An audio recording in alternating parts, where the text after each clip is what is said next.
মারধরে অপমানে আত্মঘাতী, রাস্তায় ফেলে এক মহিলাকে বেধড়ক মারধর করা হয়। বিজেপি কর্মীর বিরুদ্ধে মারধরের অভিযোগ সামনে আসছে। নিউ ব্যারাকপুরে মহিলাকে মারধরের অভিযোগ, ঘোলা থানায় অভিযোগ দায়ের। পরিবারের অভিযুক্ত বিজেপি কর্মীর কোনো খোঁজ নেই। অন্যদিকে বিজেপি কিন্তু এই অভিযোগ উড়িয়ে দিচ্ছে।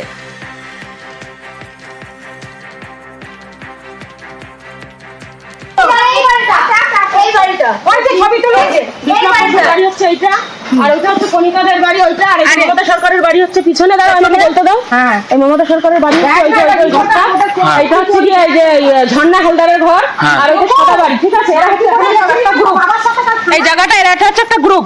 ঠিক আছে, এই গ্রুপ করে এই যে ওই ঘরের মতো গলা ধরে দিয়েছে। এই বউটার পিছনে লেগে কালকে সারাদিন বউটাকে মেরে ফেলে। ওই যে সিসিটিভি আছে, এইখানে সিসিটিভি আছে, সব সিসিটিভি আছে এইখানে। আমার মেয়েকে একটা বাজে কথা বলেছে, রেপ কেসের বদনাম দিয়েছে পাশের বাড়ির লোক, নাকি আমি পয়সা করে চেয়েছি তার জন্য। কিন্তু আমরা এইসব কিছুই করিনি। আজও আমার বউটা খুব বলতে গেছে, তাকে ধরে সারাদিন ধরে মেরেছে। সকালবেলা মেরেছে, কারা মেরেছে পাশের বাড়ির ছেলে বিপ্লব বসু, তারপরে হচ্ছে মমতা সরকার, তারপর হচ্ছে আরও পাশে আরও অনেকজন ছিল। তারপরে মদ খেয়ে 20-25খানা ছেলে এসে কেন মেরেছে, আমার জায়গা জমিটা আর সব ইয়ে করতে চায়, আমাদের সাথে নিচে দেয়, আমাদের মেরে বাড়ি থেকে বার করে দিতে চায়। হ্যাঁ, দল করে না, বিজেপির দল করে। যে সকালবেলা যখন আমি কাজে গেছিলাম, গাড়ি চালাই, গাড়িতে গেছি যখন দেখছি গাড়ির চাবিটা নিতে ভুলে গেছি।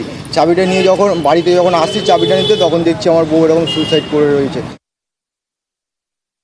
যে ধরনের ঘটনা ঘটেছে, ভারতীয় জনতা পার্টি এই ঘটনাকে সমর্থন করে না। দলীয় স্তর থেকেও সেরকম কারোর কোনো রিয়াকশন সেভাবে থাকবে না। এক্ষেত্রে লোকাল অ্যাডমিনিস্ট্রেশন আছে, অ্যাডমিনিস্ট্রেশন তার এনকোয়ারি করবে। দল মত নির্বিশেষে যা ঘটনা ঘটেছে সেটা এনকোয়ারিতে যা আসবে সেই অনুযায়ী অ্যাডমিনিস্ট্রেশন প্রপার অ্যাকশন নেবে।